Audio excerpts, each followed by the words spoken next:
Aujourd'hui, c'est quelqu'un qui a laissé un héritage, un patrimoine scientifique et intellectuel immense, solide, très très solide, et qui est utile au continent, qui est très utile au continent, dans des batailles que nous menons, dans le sens où, en s'appuyant sur les travaux du professeur Kalala Motunde, comme ceux des autres, n'est-ce pas, on a des armes intellectuelles pour affronter l'ennemi, quel que soit le masque qui va revêtir. C'est seulement dans ce sens-là.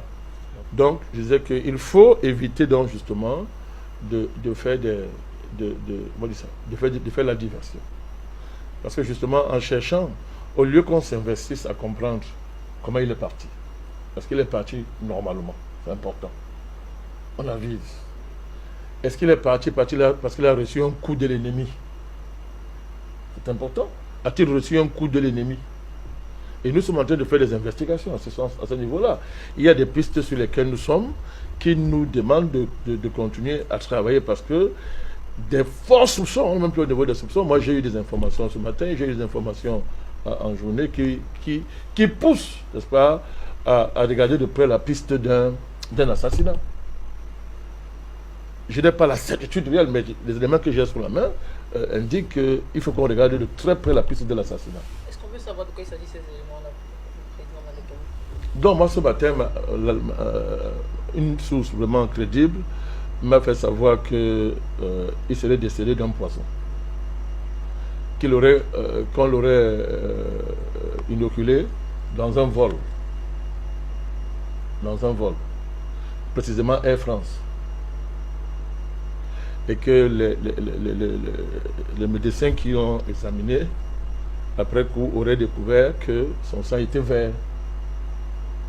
Ce qui, au niveau médical, est l'une des preuves que quelqu'un a été empoisonné. Moi, j'ai eu l'information ce matin, et pas de n'importe quelle source. Alors, je ne dis pas que la source, là, c'est qu'elle a dit qu'on prenne ça pour vérité. Je me dis que, il faut, la piste, n'est-ce pas, la piste, là, n'est pas négligée. Moi, j'étais avec le professeur Boutonde il y a 2 semaines au Cameroun. Il ne présentait aucun signe de maladie. Il ne m'a jamais dit qu'il était asthmatique. Il t'a dit ça un jour, toi, Paul?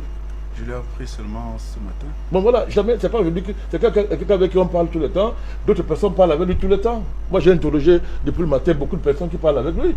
Jamais il n'a dit qu'il était, en tout cas, c'est ce matin que nous apprenons qu'il était asthmatique. Que c'est parce qu'il a manqué de prendre son remède, n'est-ce pas, que peut-être il a fait une crise cardiaque. Moi j'étais avec lui la semaine dernière, on a causé énormément, on parlait de tout. Il ne présentait aucun signe de maladie. On peut interroger tous ceux qui étaient avec nous il y a 2 semaines à Yaoundé dans le cadre de cette pensée, de cette assise pour la pensée nouvelle en Afrique. Ils sont là. D'ailleurs, quand il devait embarquer sur Air France, il a eu un point avec Air France, il faut le dire, parce que c'est vérifié. Et il a passé 3 jours de plus au Cameroun parce qu'il ne devait pas embarquer sur Air France. Alors, le réalisateur des assises dans la nouvelle pensée africaine est vivant. Tous ceux qui s'occupaient de son départ peuvent te montrer ce que ça te dit, je ne parle pas des histoires. Il a passé 3 jours, on refusait de l'embarquer sur F1, on refusait. Il a fallu qu'on menace, n'est-ce pas, que des avocats, qu'on va faire venir des avocats pour qu'on le fasse monter dans l'avion, pour justifier ça en disant que non, vraiment, il avait problème avec son passeport, des problèmes, des choses comme ça. Donc il faut pas que ça se passe comme ça, il faut que nos ennemis sachent que nous savons ce qu'ils font. Je dis qu'au cas où ça avéré, je dis que ce sont de très très forts soupçons. Parce que c'est la tradition de nos ennemis d'assassiner les héros africains, d'assassiner tous ceux qui s'engagent dans le combat, n'est-ce pas, pour élucider les rapports qui nous doivent l'Occident, pour les renverser et les humaniser réellement. Donc on n'est pas, c'est pas un fantasme ou bien, on va dire ça, une paranoïa des panafricanistes, c'est que c'est une tradition, c'est comme ça que les ennemis ont toujours procédé. Il est donc important que pour Motunde, qu'on s'assure qu'on ait les vraies raisons de sa mort. C'est une exigence. C'est un devoir qu'on a à son égard. C'est un devoir qu'on a à son égard. Il faut qu'on sache très bien s'il est parti normalement, ça va. Il n'y a pas un problème. Les gens ne sont pas maîtres de la mort. La mort frappe quand elle veut. Mais dans les conditions africaines de notre histoire, rarement nos grands hommes sont partis normalement.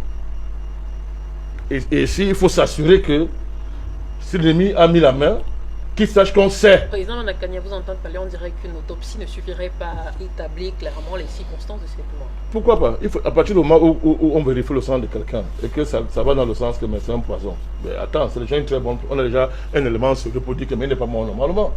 Et à ce moment-là, on fait comme les policiers font simplement. À qui profite le crime? Qui avait intérêt à assassiner Kalala Motunde s'il a été assassiné? Vous voyez? Mais je vous dis, moi, ma source était... D'abord, je ne suis même pas allé vers ça. Elle est venue vers moi, c'est une source, je répète, crédible, qui m'a donné cette information. Je ne dis pas que c'est la vérité, mais je dis qu'il faut investiguer. Au regard de ce que j'ai observé à côté de Motunde il y a 2 semaines. Il faut investiguer pour savoir ce qui s'est réellement passé. Et ne pas se contenter. En tout cas, c'est la moindre des choses. Hein. C'est la moindre des choses si nous avons du respect pour nos héros, si nous savons ce que nous faisons, si nous sommes conscients des batailles que nous menons. Mais hormis ça, la mort est une loi de la vie. La mort, c'est une loi de la vie. C'est pour ça que quand je suis entré ici, j'ai commencé par dire que moi, je ne suis pas en deuil, au sens de pleurer, de lamenter, parce qu'il a accompli sa mission à travers ce que nous laisse comme travaux. C'est vrai qu'on aurait encore souhaité qu'il vive longtemps pour approfondir, pour enseigner, pour former de véritables disciples. Mais bon, nous ne sommes pas Dieu, il n'est plus là, mais il est là. Il est là par son travail intellectuel, il est là intellectuellement, il est là spirituellement, à travers les idées qu'il a laissées, qu'il a construites dans les bouquins, qu'il faudra rendre vivants dans l'esprit de nouvelles générations. Donc, la problématique de nos héros, de leur sécurité, de la gestion de leur départ, est un problème sérieux dans le combat que nous menons. Pourquoi? Parce qu'on observe généralement que quand nos héros partent, après il y a des polémiques. Mais allez voir la particularité, quelle est la particularité des polémiques qui suivent le départ de nos héros? J'allais même dire la loi générale de départ de nos héros, la polémique. C'est toujours qu'à leur décès, les Africains, au lieu de chercher les vraies raisons de la mort et de traquer les ennemis qui sont derrière, les vrais ennemis derrière ces morts-là, disent que se font la guerre. C'est tout ça. On se fait la guerre. Comme maintenant, là, ça a commencé. Afro-centrisme contre le panafricanisme. C'est quoi cette histoire? C'est quel débat ça? Vous voyez, alors que si on est dans la tradition du Kalala Motunde, ça rigole intellectuel, mais est-ce qu'on est sérieux si on considère qu'actuellement, l'hommage qu'on présente de Kalala Motunde, c'est que les afrocentristes font la guerre au panafricanisme? Ça a un sens? Vous vous rendez compte ce que ça veut dire, ça? C'est ce qu'on a fait. Est-ce que c'est sérieux de faire croire que ce qui est la condition de la victoire, c'est que les afrocentristes fassent la guerre aux panafricanistes et vice-versa? C'est un enfantillage historique à faire pleurer. Donc vous voyez que là encore, au lieu de réfléchir sérieusement à voir quelles sont les circonstances, n'est-ce pas, qui ont organisé ou bien qui ont abouti à la mort ou à l'assassinat d'un de nos héros, on va se poignarder encore les uns les autres. Il faut absolument évacuer ça. Nous sommes en train de travailler. Moi, j'ai pris sur moi de faire cette investigation. Je vais la faire, je vais la mener au bout avec ceux qui sont engagés dans ça. Parce qu'il y a des volontés qui sont engagés dans ça. Pour qu'on s'assure que le professeur Motunde, n'est-ce pas, est parti normalement. Et que si on me dit que vraiment il était asthmatique, dès que j'ai la preuve, je reste tranquille. Parce que l'asthme, on sait ce que c'est. Et quand vous avez votre asthme, il faut que vous ayez constamment votre... Oui, cette fameuse... Ventoline. Oui, la ventoline, vous marchez avec ça. Si vous n'avez pas ça, sur une petite durée, vous pouvez faire une crise cardiaque. Moi, j'ai vu qu'il y avait les asthmatiques, je sais ce que c'est. Mais ça, c'était le cas. Moi, à Yaoundé, quand j'étais avec lui, j'étais pas avec lui tout le temps.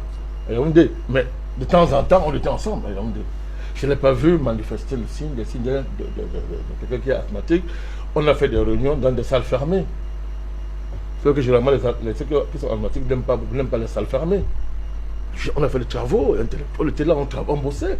Pendant des heures, il était là, on travaillait. Donc vraiment, je suis dubitatif sur ça. Sauf que je montre le contraire. Par contre, je vous donne un indicateur. Il a eu des problèmes sérieux pour prendre son vol d'Air France.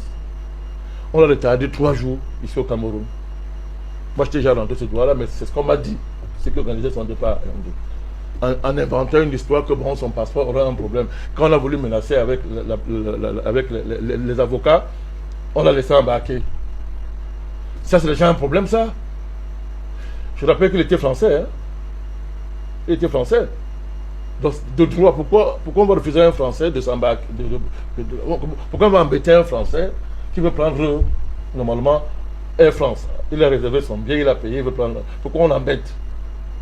Alors, ce sont des méthodes que nous avons connues par le passé. Et qui, généralement, ont été le début d'une dynamique d'assassinat de nos héros. Je suis encore circonspect. Je ne dis pas qu'on l'a assassiné. Mais je dis qu'il faut qu'on regarde cette piste-là sérieusement. Et pendant que c'est encore chaud, pour qu'on soit sûr. Si c'est ça, qu'on prenne nos responsabilités. Qu'on prenne nos responsabilités. Parce que quand même, on est quand même une génération qui ne doit plus admettre ça comme ça. Il faut que ça s'arrête. Si nous sommes sûrs qu'un de l'autre a été assassiné parce qu'il défend le continent africain, parce qu'il défend l'humanité, mais comme fait ce qu'on a fait, comme prend responsabilité, au moins que ce qu'on dit, que justice soit faite. C'est pas là au moins qu'on commencera à nous prendre au sérieux. D'autres ont fait comme ça pour être respectés. Nous devons parler des juifs, entre guillemets. Comment est-ce qu'ils font? Vous ne pouvez pas toucher un juif n'importe comment sur cette terre. Vous répondez de votre acte. Mais on nous a suffisamment tué des héros comme ça. Maintenant, à d'autres moments, on promet la mort en plein jour. Aujourd'hui, nous avons, les Français disent, c'est pas en public, mais c'est pas caché maintenant, qu'ils vont avoir la peau des panafricanistes et tout ce qui les dérange en Afrique. Ils le disent. Mais ils nous ont fait quoi? Qu'est-ce que nous avons fait? Alors, il faut savoir de quoi Omutunde est mort. S'il est mort, ou s'il a été assassiné.